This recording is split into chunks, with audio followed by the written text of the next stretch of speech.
All right. Let's get fired up here.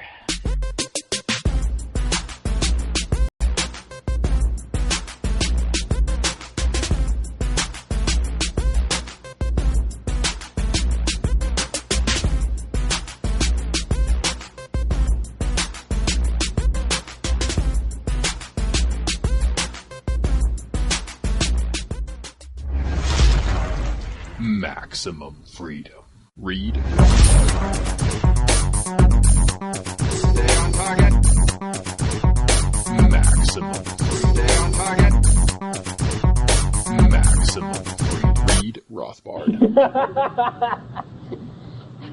Hello and welcome to the next episode of the Actual Anarchy Podcast, the podcast where we talk about movies from a Rothbardian Anarcho-capitalism perspective. And today we're going to talk about the movie Dumb and Dumber. But before we get too much further, I want to ask you, audience, do you want to hear the most annoying sound in the world? My co-host, Robert. Yeah. Oh, God. You got me. All right. Listen up, you little freedom weasels. In the spirit of this special episode where we are talking about dumb stuff, I want to welcome and thank all my fellow breatharians and those that are interested in the movement, those that are tempted by the lifestyle. We are the enlightened ones that recognize food for the scam that it is. We know that all a human being needs is the cosmic dew from the universal energy fonts, not the bilge that supermarkets peddle who just want to get you hooked on their smack. So you have to keep going back week after week. Not anymore. I'm a free man, unencumbered from caloric want. So welcome, and thank you all for giving up food and joining me in my emancipation. Don't listen to the food propagandists and back alley calorie peddlers whose only interest is to protect their disgusting jobs. These pastrami pushers won't be happy until the whole world is eating food. So stop eating and save money. You know, you'll have more money to spend on all the drugs you'll need to help you forget your bone-rattling hunger. And for those of you who don't know what I'm talking about a week ago, there was a story that came out. There's a couple who exist solely on breathing and the life force of the universe. That, I thought, was appropriate for this episode. And the second thing I want to talk about is a thing I stumbled across today. The book Atlas Shrugged by Ayn Rand, fairly well-known in the freedom circles. And I came across this conspiracy theory about it, and this is totally new to me. It's kind of dumb, but that's why I'm talking about it. It's a guy named John Todd who was this sort of Satanist / Wiccan / Christian / conspiracy theorist / crazy person / rapist. And he came out and he said that, so you know it's a trusted source. He came out and said that Atlas Shrugged is an Illuminati book. It was ordered, written, and produced by Philip Rothschild, the leader of the Illuminati. And she was, at the time, one of Philip Rothschild's mistresses. And it was written as a novel, but it's actually a code book. And what's in the book is a step-by-step plan to take over the world by taking over the United States. And it's funny, he has some complaints about the book and saying that some of the passages might belong in Hustler. And I don't remember any of that kind of thing. Maybe there's some slight love scenes, very gentle love scenes in the book, but whatever. But he says that they're in there to keep Christians from reading the book. So if you do run across that, you just kind of skip ahead. He says that when you study Atlas Shrugged, you'll find that you are reading the front pages of the paper today. The oil shortage that doesn't exist. They state that they destroy their own oil wells, that they hide their own oil so nobody can have it. They state how they destroy the coal mines and shut the coal mines down. They shut the electricity down. They state how they cripple the country and no food is grown. It states how they pit and derail trains so that no trains go. It states how they sink and pirate thousands of ships every year. And it struck me as the rantings of a crazy person, because if you've read the book, like I have, it actually details how people are frustrated with all these idiotic regulations and all the looting being done by government. And so these business owners and these business leaders simply withdraw. Francisco does destroy his own gold mine in Venezuela, or I forget where it is, down in South America. Chile, copper mine. Okay, there you go. But it's just before the government is going to seize it. It's going to steal it all from it. So yeah, it's just surreal. The idea that the protagonists in the story were planning to take over the world by leaving and going to Gulf Gulch. It doesn't. What is he even talking about? You're a captain of industry and you're producing all these goods. And he says at one point they derail trains so that no trains go. If anything, Dagny Taggart is fighting heroically to maintain the train schedules and to serve the customers in the face of all these idiotic laws and regulations. So I don't know if this is just a fundamental misunderstanding of the book, or if this is just a crazy person talking and hoping that you've actually never read the book. So that was the thing that I thought was dumb in the spirit of Dumb and Dumber. 2 things, and that's all I got. Okay. That was awkward. Good. This is what I do. So this is the Actual Anarchy Podcast, actualanarchy.com, talking about Dumb and Dumber and food rant and A not eating food anymore rant, Daniel. Right. So Robert won't be a co-host for much longer. I think you can survive about 40 to 50 days with no food.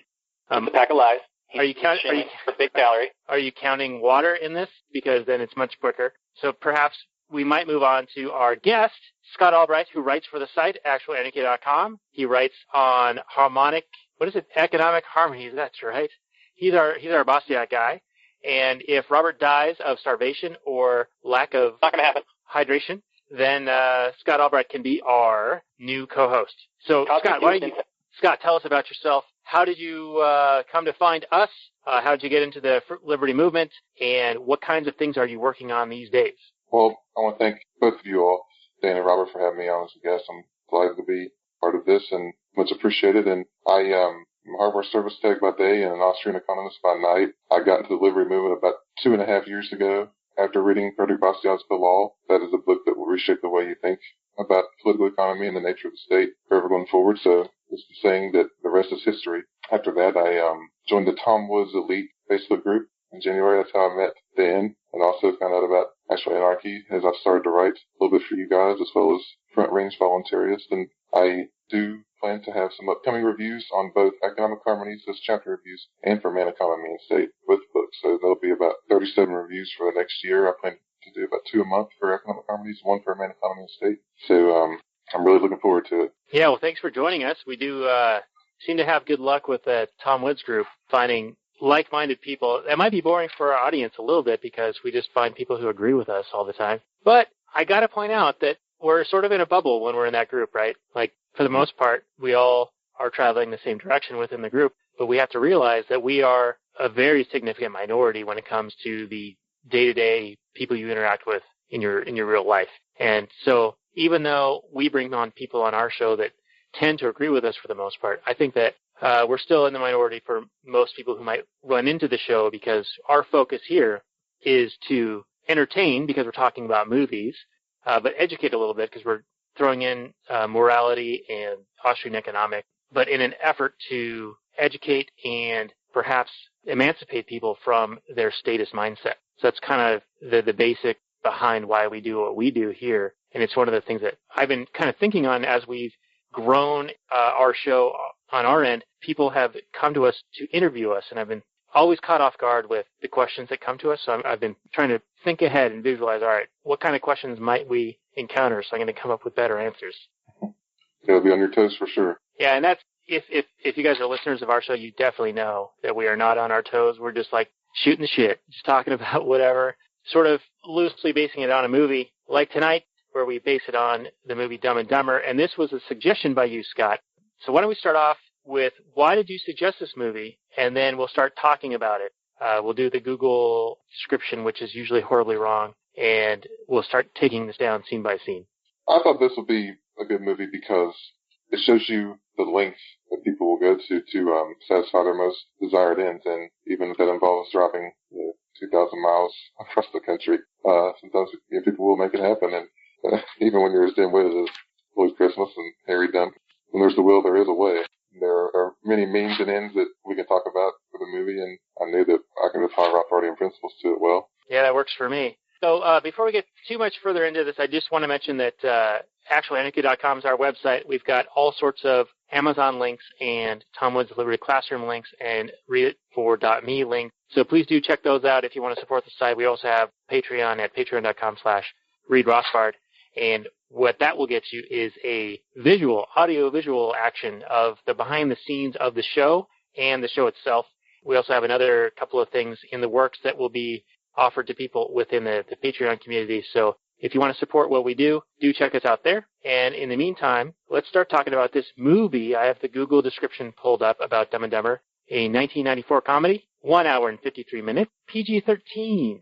And it reads as, Imbecilic best friends Lloyd Christmas, played by Jim Carrey, and Harry Dunne, Jeff Daniels, stumble across a suitcase full of money left behind in Harry's car by Mary Swanson, Lauren Holly. Already wrong. Who was on her way to the airport. The pair decide to go to Aspen, Colorado, to return the money, unaware that it is connected to a kidnapping, as Harry and Lloyd, who have fallen in love with Mary, are pursued across the country by hired killers and police. They find both their friendship and their brains tested. So this is a sort of laughably wrong Google description. 66% Rotten Tomatoes, but 91% of Google users recommend this movie. Scott, did you know if you watched the unrated version or the PG-13 version? I watched the original PG-13. Okay. So I haven't seen the unrated yet. Because I just watched the unrated last night, and from the Google description it says that Mary left the briefcase in Lloyd's limousine. Is that what happens in the PG-13 version? No, she lives in the middle of the concourse area. Yeah, okay. Same. Okay, we got the same scene. All right, sounds good. Yeah, that's what happened. She's supposed to leave the drop of the suitcase in the airport, and Lloyd sees it and thinks that she just forgot it, and he goes to grab it. Yeah, he's obviously really head over heels for Mary. Love at first sight, and it's very high on his value scale to have a date with her, maybe a one night stand, so to speak. But he sees this as a big opportunity to return to her, even though he didn't make it to the plane in time, fell out of the chute, got fired, and is in a situation now where he's willing to leave Rhode Island with Harry, and also not even want to work. You see that when they're looking for jobs, they say, there's not a single job unless you want to work 40 hours a week. Well, they would rather not work, not pay the gas man, and just sell a dead parakeet, marbles, and baseball cards to a blind kid in a fraudulent manner, and then take the suitcase across the country 2,000 miles as an excuse for Lloyd to have his highest valued end satisfied of meeting and having a date with Mary Swanson. So you have a lot of choices here. That's my starting point. I did notice at the beginning of the movie where the young lady was at, that Lloyd asked for directions. It was on a corner of Hope Street, and I was thinking if that were only Hop Street. The combination of that and the one from Austria, you can't ask for a better Kickstarter for an Austrian critique of a movie. Definitely. You noticed that she happened to be Austrian, and of course he mistook her as Australian. Right.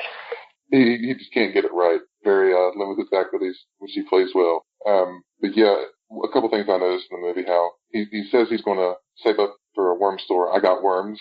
So there's an verbal indication that he's lowering his time preferences, maybe saving some of his money up for a store he wants to open. He's at least saving up the worms.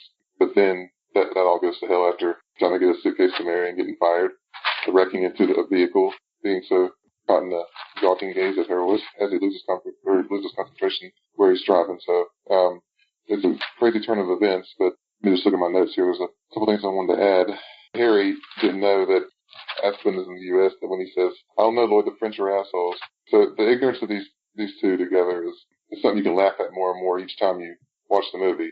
They are very fraudulent, thieving, killing NAP violators. Very dim-witted, too. Say that was my big takeaway from this movie, was how much of a menace Lloyd was. In the very first scene when he's driving Mary to the airport, he turns completely around, starts talking to her, not paying attention to what he's doing, when his one job is to get her to the airport safely. And he flies through a traffic light, and he causes an accident, and people certainly died. There's a giant explosion in the background that goes completely unnoticed by either character. And then later on at the airport, he crashes his car again because he's not paying attention. And then he's fired. And it makes me wonder how he even got the job in the first place, because he's clearly a terrible, terrible employee. And so is Harry. Harry is driving the dogs around. He's driving them to like a dog show, and he's feeding them, and then he's just driving like a maniac, and he gets them there late and covered in like paint or whatever. He's clearly also just a terrible, terrible employee. So it seems to me that they're not happy with where they're at in their life, and they really have nothing. They live in some dingy apartment in some dingy apartment building with no jobs, no prospects. They don't want to work 40 hours a week, and they spend their money like just ridiculously. They've got like no money left, and so Lloyd goes out to buy a bunch of beer and stupid things like a giant foam hat or whatever. And then he insults some old lady, and so she robs him of even the stupid things that he bought. He's a monster in this movie. He's an absolute monster. He doesn't mean to be. He's not intentional. So maybe you're calling these accidents and not necessarily NAP violations, but he's causing all kinds of mayhem and damage, and I don't think anybody would want to associate with him. I wouldn't. Yeah, he's certainly a dangerous individual, and I found it kind of hilarious how he did demonstrate his time preference hindrance in, it was like their last $40 or whatever, and they went out and bought just total garbage. And then he wanted to get the Rhode Island slut, and he left his wallet inside of the machine to get it, and then he asked that old lady to watch his stuff for him. And she was totally willing to do it, and I think at that point she would have not taken his stuff. But then he kept speaking to her and was like, old people, even though they're dangerous behind the wheel and not useful in any other capacity, still have some use value. So thank you for watching my stuff. And then, of course, because he pissed her off, his stuff is gone. And then when he says, I got robbed by a sweet old lady on a motorized cart and didn't even see it coming. It's like, that just, shows how dense he is again when he's not realizing what he's saying to these old people. This old lady would maybe come across as offensive. And another way I recognize time preference is how, when Harry says that, what really chaps my ass is that I spend my life savings turning my van into a dog.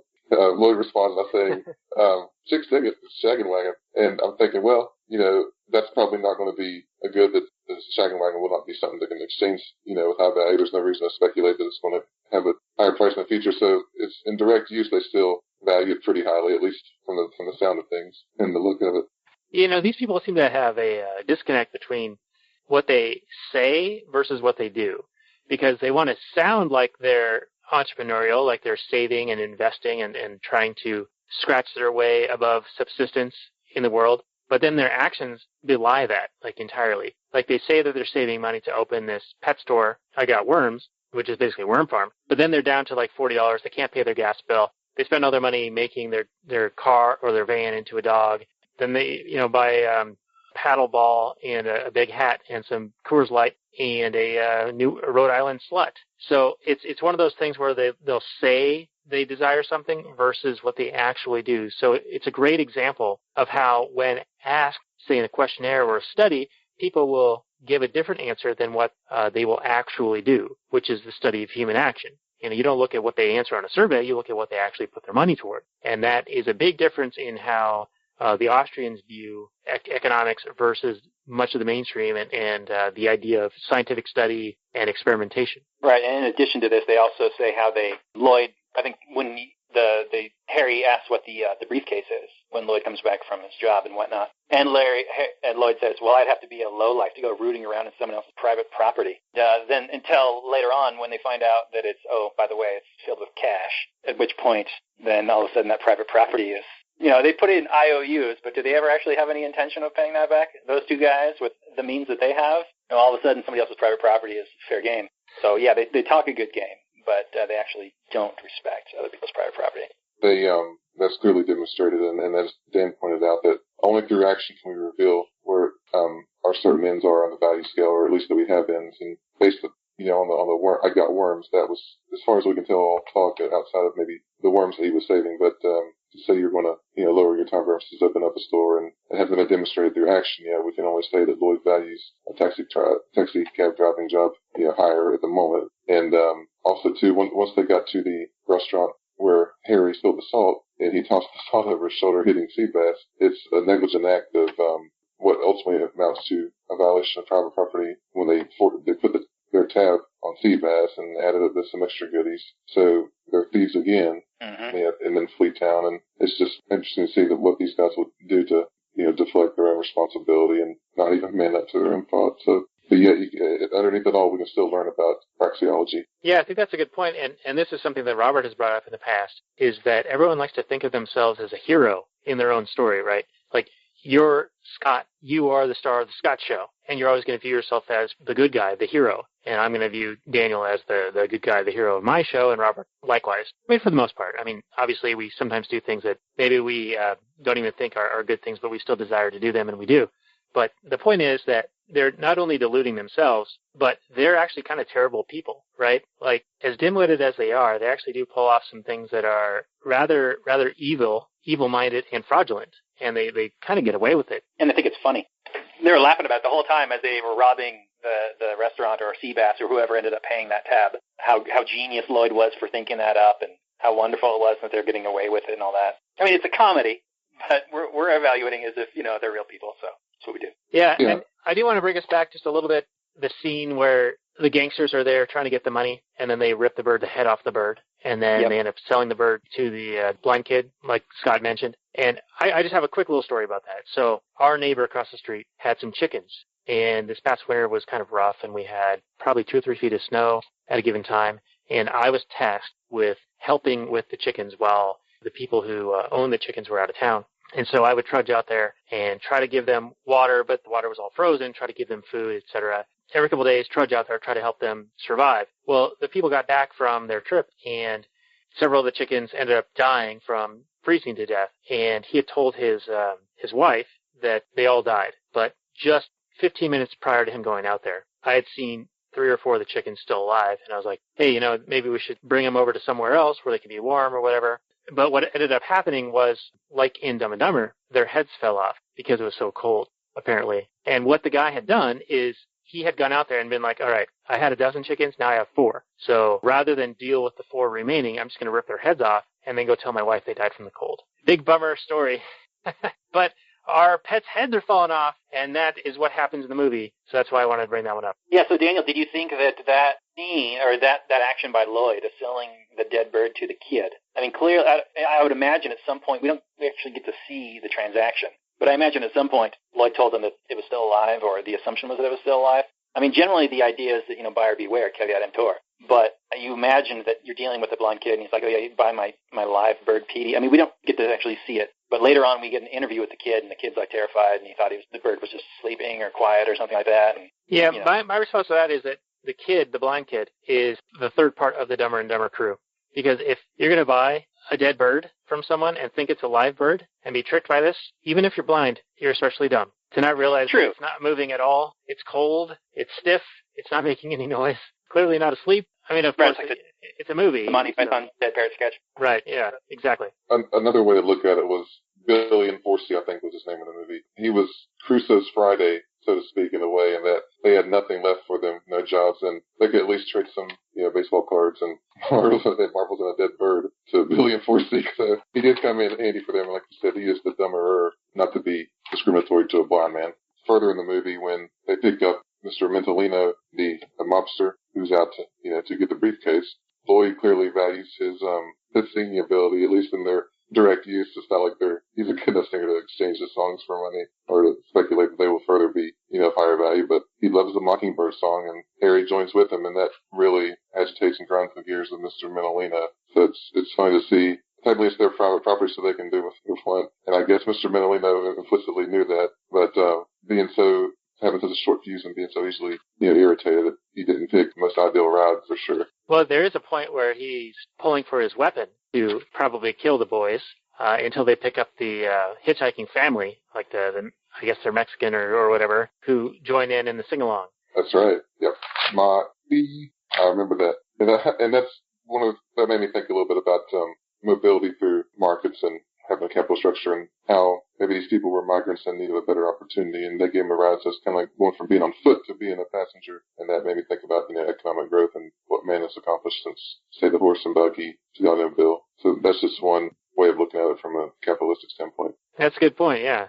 So Robert, let's pick a scene here and let's dissect it. So we've sort of talked about the dead bird and now mental. Do they end up at a restaurant after this? Is that where we're at? Before that, there's the cop pulling over for speeding, which is a ridiculous scene. If you want to talk about that just real quick. Sure, why not? Go for it. So Lloyd, for some reason, has to all of a sudden pee like a racehorse, and he's got all these open containers, like open beer bottles, and so he's filling them up, and then they get pulled over for speeding, and the cop walks up to him, and he says, there's an open container law. And then for some reason, only in a comedy would this ever happen. He's like, give me one of those, and then he takes a drink, and then he wouldn't just immediately pull them out. And once he realizes that it's pee, he wouldn't just, in the real world, of course he would never drink it in the first place in the real world, but then he wouldn't, order them out of the car and, arrest them and, you know what I mean. But instead he just, lets them go. Yep. So, yeah, I don't know, that was just, a silly, scene that seemed to be, I don't know, what kind of thing that you'd think up when you're in high school. Think it'd be funny? I don't know. Well, I was thinking about that scene because one thing it made me think about was they were just coming off of Jip and Seabass and putting their tab on his. And I think at that point, Harry, as the driver, willingly driving Lloyd across the country, and he's part of it. It's his property, and he values the escape and safety of getting away from Seabass more than pulling over and allowing Lloyd a convenient, lizard draining, so to speak. Right. So that's what it made me think of. Yeah, definitely. They were on the run from Seabass at that point because Lloyd had divulged to Harry that the trick that he had pulled on Seabass was from a movie, and he's like, "Oh yeah, Harry says, did they get away with it?" He's like, "Oh no, they got caught like a half a mile later and got their throats slit." Right. So he has no incentive to stop at any point in the near future for Lloyd to take a pee. Once they were in the restaurant with Mr. Mithelina, they pulled another fraudulent move by stuffing the pepper into his burger as he went out to take the phone call. And after he asked them, what do you boys want? He said, or how's the burger? He said, why don't you eat up and we'll tell you. It flared his ulcers, and he asked for his pills, and he obviously needed them, and they mistakenly gave him the rat poisoning that was going to be intended to kill them, but there again, negligently and in a very doofus manner, they killed him. So on top of multiple violations of theft and fraud, they become negligent murderers now. Yeah, I kind of give him a pass for the feeding them the rat poison. Like, he asked for his pills, and they grabbed a bottle of pills. What I don't give him a pass for is just a few seconds earlier, they had eaten these peppers themselves, and they're like blown away by how hot they are. And then he put it in his burger, and they explain it away. It's like, well, this is just a goof, a prank. It's not a big deal. It's absolutely a big deal. It's absolutely an assault. It's absolutely an NAP violation, regardless of whether the guy has ulcers or not. I mean, it's the kind of juvenile thing that like a child would do and not think it's a big deal. But as an adult, I think you have to realize that he could have ulcers, or he could be allergic to this thing, or this is a thing that he doesn't want. Why do I have any right to feed it to him? So I hate to quibble with you, sir. Let's do it. All right, so I agree it is juvenile, but I don't think it's an assault per se. I don't think it's vindictive. I think the intention is not to cause significant harm. It's just to prank somebody. And yes, it is childlike, and certainly the person who's a victim of this could be very upset by it, and I would totally expect that. I would be upset by this as well. In fact, I remember you and I being at a dinner in, I think it was Bellevue. We were at some Chinese restaurant, and you had these devil peppers that made you not able to breathe, and we had to get milk or something. This is probably like 15 Oh, it was the worst. Yeah, I still remember that day. I remember that day vividly still. It is absolutely terrible. I love where this is going. And your life had gone like before your eyes in that moment, I'm sure. But my point is that these guys were not doing this in an intent to do harm kind of way, and their understanding of him potentially having an ulcer, I think that's not totally legitimate. I mean, that's a slippery slope argument, right? Like anyone could have any condition. At what point, does somebody have light sensitivity to where you can't do a flashlight on them? Like somebody might be harmed by something, but there's a certain reasonable expectation of things that are within bounds that are not known to be harmful. Sort of like... Whoa, wait a minute. Not known to be harmful. They had just eaten these peppers, and they experienced firsthand how harmful they were. Well, yeah. It burned their mouth. They experienced firsthand how unpleasant and how terrible it was for them. Yes. Unpleasant enough, like having a wedgie or getting a swirly or something along those lines. Okay. You clearly have not eaten one of these things, so don't even compare it to a wedgie or a swirly, please. All right, so 15, 20 years ago when this happened to you, I had the same peppers, and I avoided them after you had your situation. I learned from your mistake. But the point is they served them to people. Did you consider that a violation? I mean, they weren't doing it to be funny, but they still gave it to you. I had ordered that food. Yeah, you'd ordered it. Buyer beware, right? Yeah, but he had not ordered it in the movie. Right, yeah. But they were pranking him. I kind of give the prank a pass a little bit. I mean, they weren't intending to harm him. Well, okay. So if I go to punch you in the dick and call it a prank, it's not an NAP violation? I'm trying to look at this. I'm entertaining the thought from a consequential standpoint. If I come up to you and punch you in the dick and call it a prank, a goof, then I clearly haven't assaulted you, right? Because there was no intent to, as you put it, cause what? Not kill you or something like that? I think to a point, yeah, it is a prank. People do that all the time. Generally, young men. I'm just trying to learn where my boundaries are with you. So the next time I see you, I can go ahead and kick you in the balls, and it's perfectly fine, as long as I say it's a joke. Well, I may kick you back harder, so we'll see. Well, then that wouldn't be a joke. You'd be getting some sort of revenge for a prank. That's not fair. It'd be a violation of property rights. Yeah, you'd be violating my property rights. Right, but any prank is going to violate somebody in some way, right? Yeah, which is why it's an NAP violation. Or does it vary with sensitivity? Yeah, you snowflake. So I can go ahead and feed you a ghost pepper, and it's not an NAP violation when you didn't expect to eat that ghost pepper. Now, I might still be angry with you, but I don't think it constitutes that you're trying to kill me. That's not the point. Not every NAP violation isn't murder or not murder. It's whether it's an aggression or not. Right, and I'm not disagreeing that it's an aggression, but you conflated it with, well, he has this ulcer that I said it was means NAP violation. He's going to have this reaction, and they should have expected as adults that he could potentially have an ulcer, and thus they should not do this because it might harm him more than it would harm a normal person. It has nothing to do with harming one person over another person. It's causing harm at all. Right, but these are your words. You said that they should expect that he might have a condition such as an ulcer. No. Play back the tape. I didn't say that they should expect it. I said that it's possible that, but that's not the point of the story. The point of the story is whether or not you're causing harm. I don't think they were mindful enough to notice the medicine he was taking on the drive, but I still think it's fraudulent what they did, but I don't want to make... fraud is an NAP violation. Yeah, but now, one thing you can add into this whole conversation, this whole scene, was consequentially, was it justifiable insofar as he was going to kill them anyway with the rat poisoning, and therefore... Yeah, that's right, buddy. That's the best part of the question. That's the best part of the whole thing. It was like an indirect self-defense ahead of time, so to speak. Right, some sort of, like a preemptive getting him before they could get him, whether they realize totally incidental.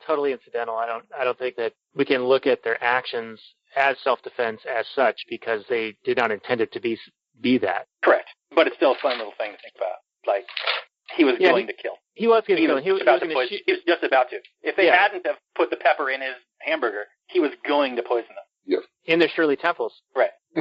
So another example where their idiocy saved their lives, I guess. Yeah, I think that's a fair statement. Honestly, the thing that bothers me more, the two instances that bother me more on a fraudulent level, is them selling the blind kid the dead bird and the stealing from CBAC. Because those were mindful, premeditated, like, we're going to screw somebody over situations versus we're going to do this prank that's ha-ha funny. Like, we had these peppers. They were really hot. It hurts.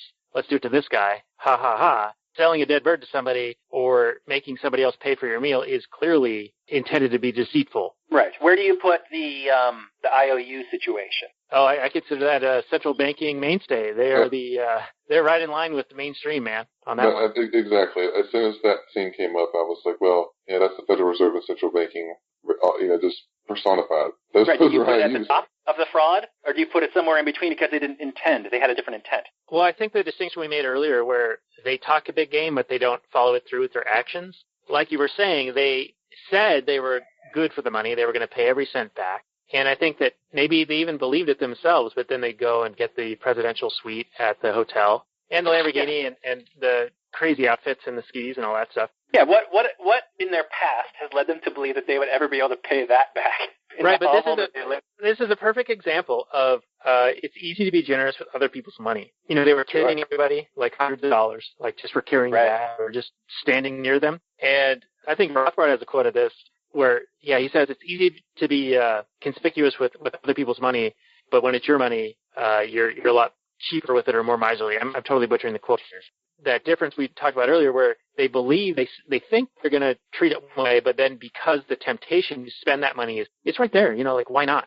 It's just kind of what happens, and that's a perfect example of, like, how governments aren't restrained by anything any longer. Like, they can either tax people, they can inflate, which is another method of taxation, or what's the other means they can do? They can borrow, which is also another means of taxation because they're just promising future stolen money or future inflated money in repayment back to some crony banker. Right.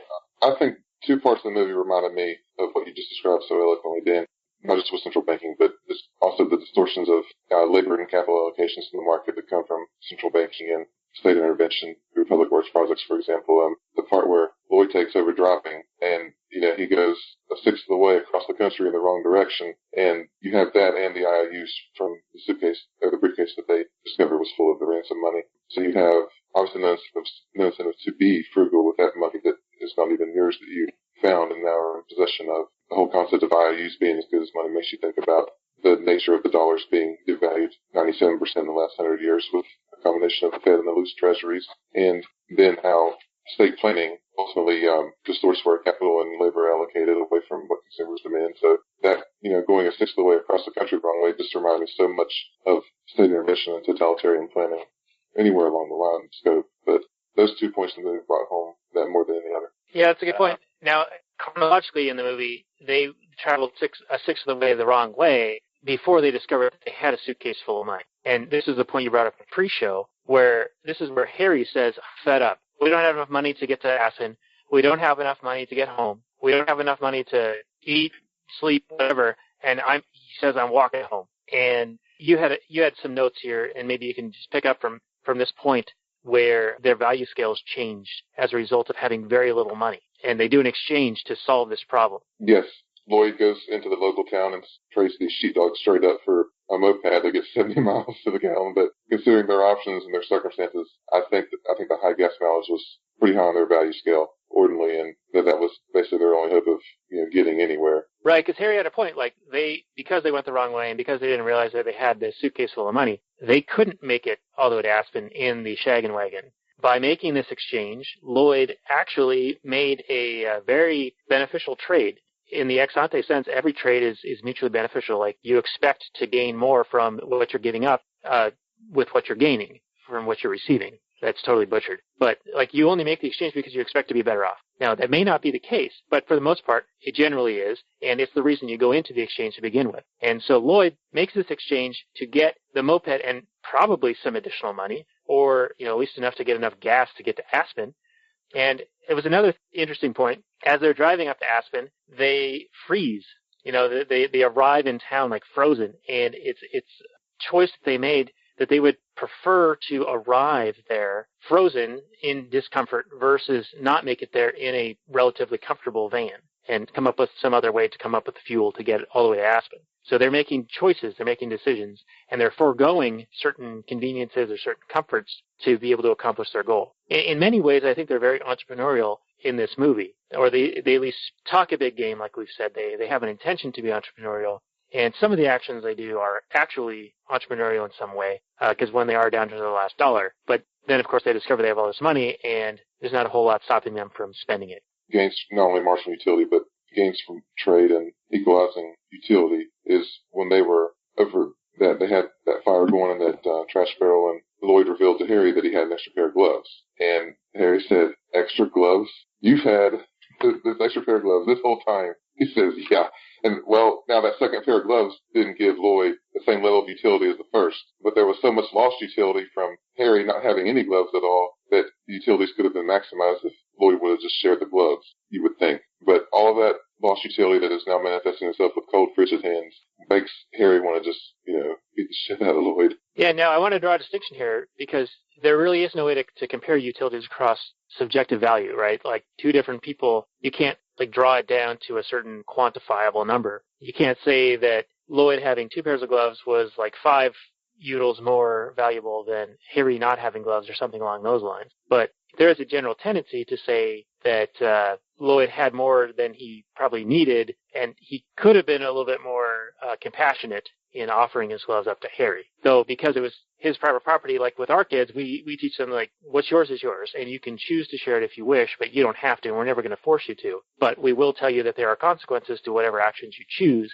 and if you are very stingy with your things, then your friends and people may not enjoy hanging out with you as much. So it's up to you. You can decide what's more important to you, playing with your things exclusively or allowing your friends to play with them and having friends to play with. I know based on, I agree with you, and the way I phrased it made it sound like I was making an interpersonal comparison of utility, but I didn't mean for that to be the case. But because there was no knowledge of Harry of that until, hours into it, that he just really felt shamed, undoubtedly. I think he had an expectation that they were looking out for each other, and so he felt as if perhaps that bargain that was maybe an unspoken bargain, an unspoken agreement, had been violated. I could kind of see that. Yeah. So, Robert, you want to chime in here and bring us towards home? Let's round that corner. Sure, boys.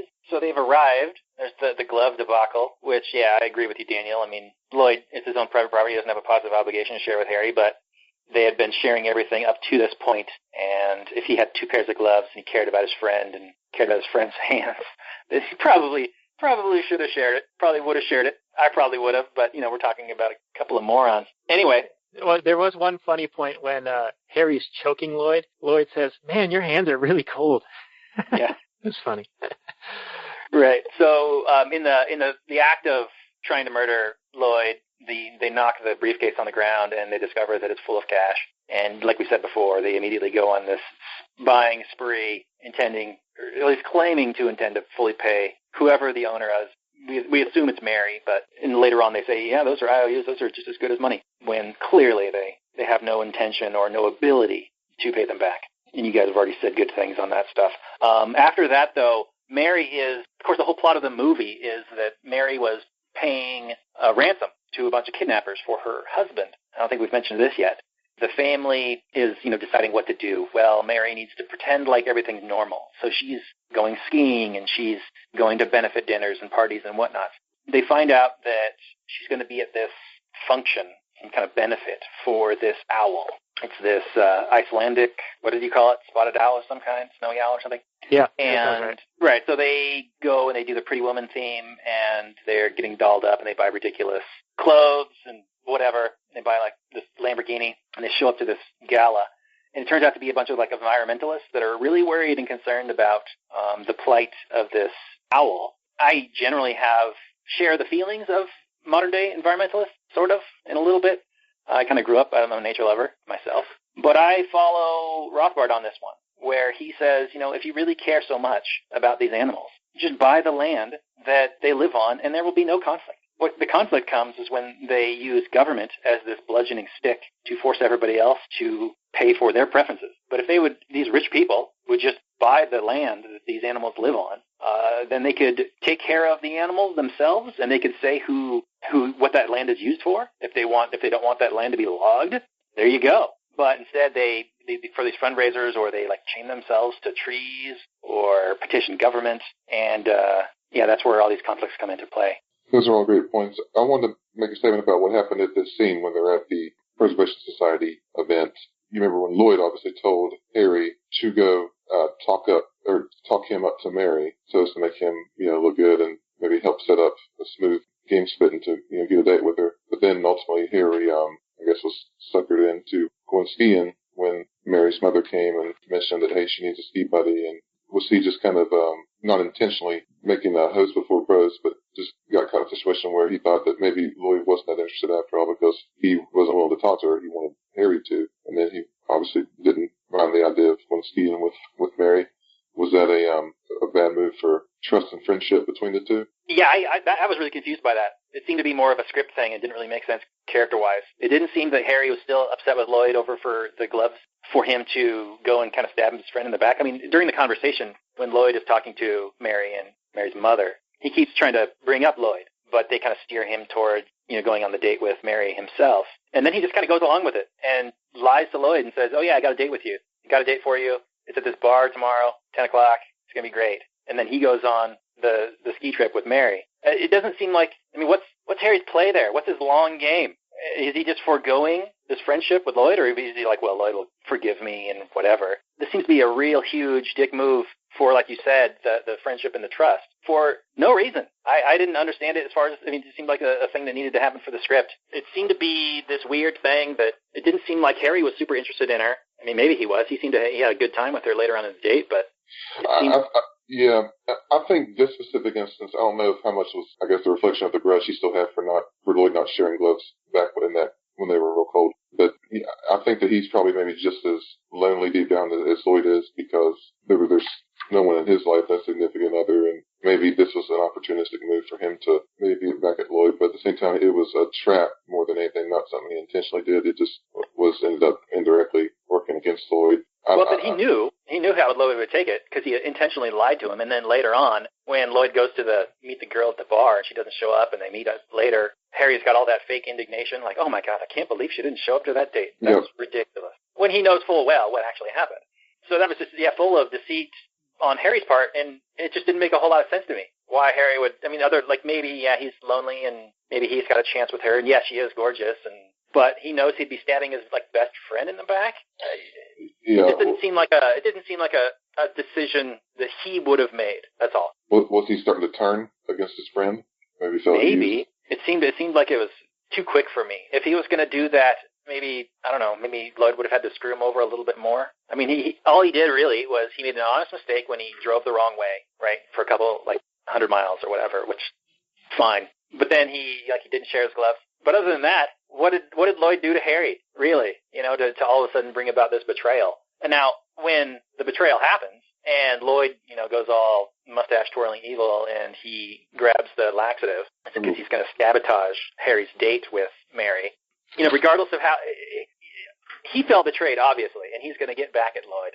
But I kind of had an issue with that. Like you're putting something in somebody's drink and you're intentionally, harming the person. Did you have a problem with that, or did you feel that was more justified? That was an AP violation. Okay, good. Yeah, we're on the same page there. I think that Harry was way in the wrong on this with the whole bros before hoes violation. I think that is higher up on the scale of NAP violations than the retaliation, which is the laxative, the turbo lax, that made Harry have to take a massive dump in a toilet that didn't work. Oh, so you think that you're on Lloyd's side. You thought that was perfectly justified. And you thought that the lying and the deceit from Harry was a worse violation. Well, let's not put words in my mouth, among other things. But I think that the violation of lying to your friend in relation to a girl is probably worse than whatever the revenge happens to be. Like, the revenge was kind of more of a prank. It's sort of like the difference between the selling the dead bird or having sea bass pay for your meal versus the putting the hot pepper in Mental's burger. I kind of see a distinction between the two, and I'm not sure like how to classify that in a scholastic or intellectual sense, but I feel like there's a difference between those two things. Like, one is intended to do harm or intended to be fraudulent, and the other is more of a retaliation for something. So you think that Lloyd was getting justice then? In a way, yeah. He's seeking his own justice for an obvious violation by Harry. Yeah, I think you can say that without being a consequentialist. Okay, interesting. I'm not exactly sure how I feel all about it. It's there's all kinds of moving parts, and you could play all kinds of mind games to try and justify one thing over another. But it's interesting your reactions on that. I don't have a whole lot other because we've already mentioned the IOUs. You guys got anything? I mean, I think it's funny that Harry's like a completely terrible shot at super close range. Yeah. Well, do you remember the one part where Lloyd knows he obviously was violated and lied to, and whenever Harry asked him, about getting stood up, remember he said that he just figured she was a raging alcoholic, referring to her being at the bar at 10 a.m. Remember? Right. I just figured she was a raging alcoholic at 10 in the morning. Right. There are plenty of really funny lines in the story for sure. A few of them are ad-libbed, like the opening to this show where the most annoying sound in the world, that was ad-libbed by Jim Carrey on the spot, apparently. As was the scene where he was stood up, and then he says, he looks at the newspaper on the wall and says, "We landed on the moon!" Hey, everybody! Good news! Yeah. Which is totally ad-libbed. And I kind of want to talk about this because in this Tom Woods group there actually was a question regarding the moon landing and whether people thought it was real or fake. And there was actually a fair amount of back and forth. And my own opinion is that I don't really know. I tend to believe it happened, even though there was more computer power in my 1986 Honda Civic than was in the Apollo mission. But my opinion of it is that it's one of those things that government can point to, that everyone believes is like this amazing accomplishment that only government can accomplish. It's sort of like how World War II, defeating Hitler and Japan, is looked upon as this great and noble thing, and this amazing accomplishment sort of justifies everything government does, because the general population can look and say, oh, well, they did this, so of course they can manage healthcare. Of course they can manage the economy. Those are easy things compared to going to the moon or defeating Hitler. Yeah, it does build up the sentimental rhetoric for the state. And as competent actors, right? Come again? When in reality they do more to harm technological development than any other thing. Yes. Right. And government is generally a failure in almost every respect. And they fail forward, right? And not in the entrepreneurial sense where they learn from their mistakes, but no, they get paid more for their mistake. But I have to wonder, like, okay, are they so inept that they couldn't actually make it to the moon, or they couldn't pull off faking going to the moon? Like, you got to pick one. Like, they either went there or they didn't, and they covered it up really, really well. But if they're inept at everything, then how can you believe that they actually made it or didn't make it but were able to cover it up? Am I saying that right? Like, do you follow what I'm saying? Like, whether they made it or not, if government is so inept and terrible at everything, then how can you believe they made it, or how can you believe they were able to cover up not making it? They wouldn't be wise enough to make it up or to cover. Yeah. Do you know if this was just talking about the Apollo 11 landing or whatever it was, or is this in general? Because I've heard like guys like Neil deGrasse Tyson talk, and they talk about how you can, with a good enough telescope, you can actually see all the genders, and the stuff left behind on the moon, because we actually gone back there a couple times supposedly. So I would be curious to see that. Actually, yeah. I don't know. I don't know if it's a case of they wanted to make good on Kennedy's promise at the beginning of the 1960s, so they do it right at the end of 1969, and maybe they faked that one. The Russian, right? But then they did make it there later. I don't know. Those are above my pay grade. I don't really dwell on those questions so much. Sometimes I wonder what Alex Jones would say. He'd probably say that they never made it. They faked the whole thing, and it was an inside job. Hold on, you got to do the Alex Jones voice. We got to hear the mouth breather. They're turning the frogs gay. Well, there was one other point I wanted to mention, how another lie and fraudulent front that Lloyd put up was when he brought Mary back to the hotel to get her briefcase. He said when Lloyd Christmas drives a woman to the airport, he makes sure she gets all of her luggage. You know, that's what he lives by, his life motto. And then she opens up the briefcase to IOU. So yeah, and to turn that back to the very beginning of the film, when he first gets the briefcase and they're in their crummy apartment with the worm farm, and Petey still has a head.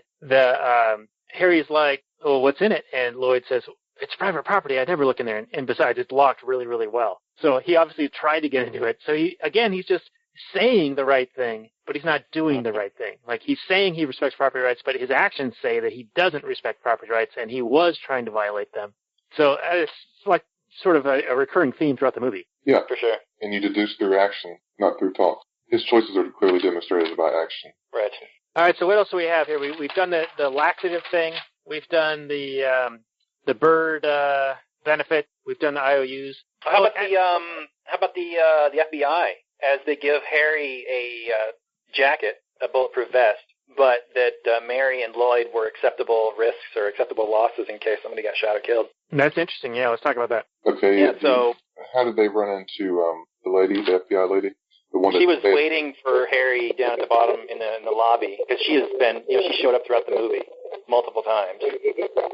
Like, Lloyd berates her and is totally uninterested in her at the bar. Harry meets her at the gas station when he lights himself on fire. Yeah, and knocks her side mirror off. Right. And any sane person would try and stay as far away from these people as possible. But then, of course, it makes sense when she's like an FBI agent and she's been tailing them the whole time. And then they use Harry as a way to give him a gun and to go up and get shot and then to shoot back. And then I guess that's the plan. But that Lloyd and Mary were acceptable losses or acceptable, what I don't remember exactly the term she said. But if they got killed, expendable, yeah, essentially. That's the risk we were willing to take. Remember, what if they shot me in the head? Right, yeah, again. When Harry says, well, what if they shot me in the head? And the lady says, that's a risk we were willing to take. Right, so they don't really care about human life. It does bring up a funny line that I like, in that, there's two of them in this scene, where he's saying if they're the last people on Earth, then would a girl like him and a guy like her be able to get together? And she says, maybe. And he goes, oh, so you're telling me there's a chance. It's like, yeah, what are the odds? Like, what, is it more like 1 in 1,000? She's like, yeah, it's more like 1 in a million. And then later on, he finds out that she has a husband. And he's like, husband? What was all that 1 in a million talk? Right. And my other favorite line from this scene is, what's the guy's name? Andre? He says, all right, who do I kill first? And Lloyd says, kill him! Like, immediately, like, before he even gets the question out. Yeah. That shows the level of their friendship at that point. I wanted to say one thing is, at the end, once Lloyd meets Bobby, the husband of Mary, all of what the movie was centered around him getting to have a date, with Mary and maybe marry her and start afresh. But the briefcase was his key, his venue for that. And then he finds out, she's married, and that what was up, like you said, was the 1 in a million talk. And he has that epiphany, that thought of shooting and killing Bobby, but in the end he doesn't violate the NFP in this instance. He doesn't kill him. So at least in the end he acted better than he had throughout the earlier parts of the movie. Right, definitely. And also at the very end, when the bikini tour bus comes along and says, they need 2 oil boys, and they say, you're in luck.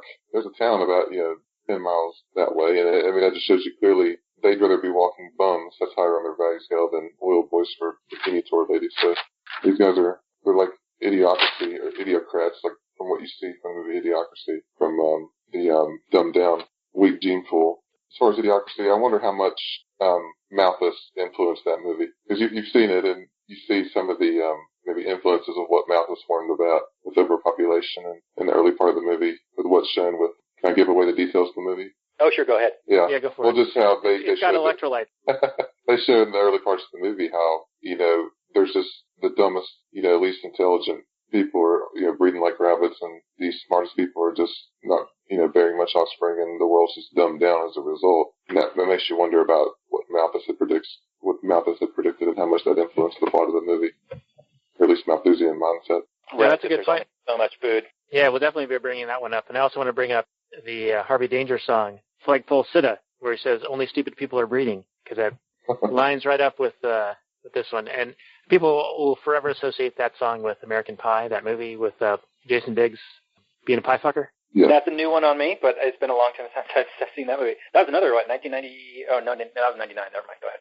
Yeah, 99, our seminal years, when we were young, dumb, and full of beep movies. Playing Mario Kart. There you go. Now we're just old and dumb. And we have our own show, the Actual Anarchy Podcast, talking about Dumb and Dumber. Speaking of dumb. Well, so, does that wrap our movie? What do you think? Yeah, that's all I got. I don't know much more. I've exhausted my notes, so to speak. All right. Well, it's like a good time to end it. Well, good stuff. We've been going for probably an hour and a half, maybe a little bit longer. Longer still if you are a Patreon supporter, because we had some pre-show banter going on, and I think there's actually a lot of decent stuff in that. So if you don't support us, consider doing so, and then you can get all the nitty-gritty, including a screenshot or a visual of my ugly mug, as well as our guest, Scott Albright, and some of the background things I've been showing on a screen share at patreon.com/ReadRothbard. So please do check that out. You can check us out on Twitter, Facebook, Actual Anarchy, Trubster. We have the Actual Anarchy private Facebook group. It's a good time. We got the Actual Anarchy website. We got readrothbard.com. We got guys like Scott writing for us. It's going to be fantastic. Check it out. Learn all about what actual anarchy is, not the fake shit that's perpetrated in the media, or at least shown in the media, believed to be in the general mainstream consciousness. You get the real stuff here. So check it out. Should we talk about The Conquest of Bread a little bit? Because that's a book that is often recommended for anarchists from a communistic viewpoint. Because we just launched something related to that. We sure did. Yeah. Conquestofbread.com. People go there. It's a frequently referenced book in ANCOM circles as the sort of like true communism, not like the statist kind of communism that like Marx kind of it's kind of entailed in Marxian theology before you get to the new socialist man, and then the statist kind of withers away. But in the Conquest of Bread, yeah, it's real bad. I encourage people to read it, not like for scholarly work. But dissect it and destroy it. Hopefully people will go to this website and get redirected to the real, as you put it in there, Daniel. I'll have to check the book out. It sounds pretty interesting, and I think it'd be a good way to just build up your defenses against the comms and ancoms who are going to use their typical arguments. So it's always good to know your enemy. The beautiful thing about it is that they are such good ancoms, and they don't believe in private property, that they didn't even bother to secure the domain name. And so it was available for me, right for the picking, and they're referring to it all day long. Like every time you encounter an ANCOM, they're going to say, oh, you got to read Conquest of Bread. And so when people go to the Google and put in Conquest of Bread or even the Conquest of Bread, guess what? They're going to find us, and they're going to find a bunch of refutations. Our plan is to do a chapter-by-chapter analysis and refutation of everything in the book. And we've got a team of people working on it. Scott, you can certainly be a part of that. We're going to do short articles about each and potentially even short podcast episodes or videos related to it where we basically analyze what is presented in each of those chapters and refute it, tell the listeners why it's wrong, and also offer alternatives. We're going to have links to the actualanarchy.com site, Liberty Classroom by Tom Woods, which, Scott, as you know, is a super excellent resource about free market economics and Austrian economics, and basically set a bunch of people straight. We're going to get a whole bunch of organic traffic referrals, if you will, from the ANCOM community, sending them to the ANCAP community. It's a beautiful, beautiful situation. We'll be coming home. That's right, to actual anarchy. All right, so Scott, why don't you tell our listeners, remind them about what you're working on, and if there's a way to see your work or get a hold of you in any capacity. We'll give you the floor for a few minutes here, and then we will say goodnight. Okay, well, I am working on chapter reviews for Economic Harmonies by Frederick Bastiat. I have submitted my first chapter review to Actual Anarchy, and that is already posted on your site, as well as Front Range Voluntaryist. I plan to do 2 of those reviews a month, the reviews for Chapter 2 and 3 on Economic Harmonies, as well as Chapter 1 of Man, Economy, and State. So for the next year, that'll be roughly about 37 articles. Right now, there's just the first one for Economic Harmonies, but I do not actually at the moment have a website that would have these articles posted. That is something I should consider investing in, undoubtedly. You can find me on the Tom Woods Show Elite. As far as any others posted for these articles, at the moment, that's all but that's only 2 places they're posted at. We'll look for 2 of those reviews at the end of every month now, so probably by the 30th. And it's a book that has been very inspiring to me enough that I have wanted to take what I've learned reading it and, write more about it, because the principles that Scott elaborated on in the book are still very applicable today and were described very eloquently in a way that's easy to understand for most people. It doesn't sound like some esoteric gibberish that only a dozen people in the world can understand. So I'm looking forward to writing more about it. You mentioned earlier that you're also doing Man, Economy, and State. So if you have the opportunity to continue writing after you do the Economic Harmonies chapter summaries, there's a boatload of stuff you could continue working on. So I would look forward to that and welcome it, because you do some amazing stuff. Your articles so far have been some of our highest view count. So just so you know, you're doing really well, by the way. Thank you. And I'm very inspired by that. So hopefully there's some real good chapter reviews coming up. Like every single chapter from the Harmonies has a silver lining of a different principle. And I'd love how it's coming together with rereading the book and, writing about it this time instead of just reading it. So I think people are going to be interested to see what it's about, because it's a very long book. Most people don't want to read a 550-page book on economics that was written 170 years ago. So these shorter chapter summaries, I think, are going to be a good way to just spread awareness of the book. Well, that sounds good. Well, hey, thank you again for being a guest on our show, the Actual Anarchy Podcast, where we talk about movies from a Rothbardian and Anarcho-capitalist perspective. If you want to support our work, patreon.com/readrothbard, or click on any of the Amazon links. You can just click through and then search for anything your heart desires, and we will get a teeny tiny little commission, little bump, little bonus out of that. There's also the Tom Wesley Liberated Classroom. Scott Albright is a member of that. And you want to talk about that for just a minute? You've been enjoying that service. What do you think? Yeah, I really love Liberty Classroom, because the videos that they have are, taught from not just, Tom Woods, but say Jeffrey Herbener and Salerno and Tom DeLorenzo. These guys are top-notch and as far as economic professors goes, and you definitely get a good clear historical view of economics that's really not taught much throughout the university system. So it's like I'm like a kid in a candy store when I get to see some of these lectures about Western civilization that go pretty far back, and how Adam Smith was not the founder of economic science, and the differences between value and utility. It's endless, and how Tom's candidness, and if that's a word, and ability to be so punchy with what he says, and he's politically incorrect in the correct way, if that makes sense. And he knows how to really get people thinking about things they can't get past the emotionally driven knee-jerk reactions of, like you said about July 4th being secession day. I love, when Tom talks about secession, and he talks more about it even in the Liberty Classroom. So I'm looking forward to get all those,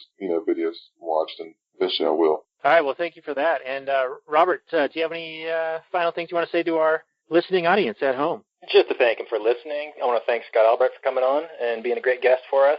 Look forward to our next episode. We got a big one planned.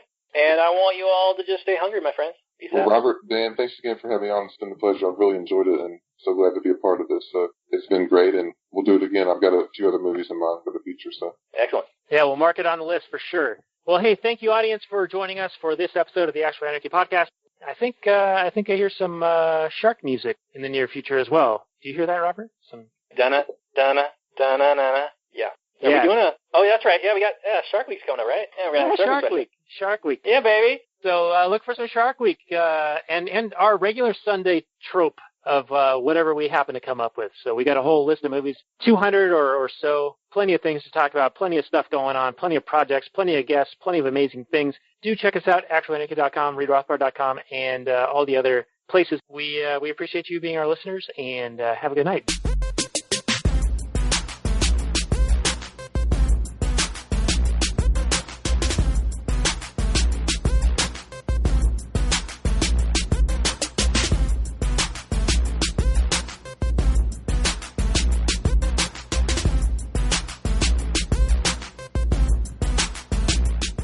The Chipmunks.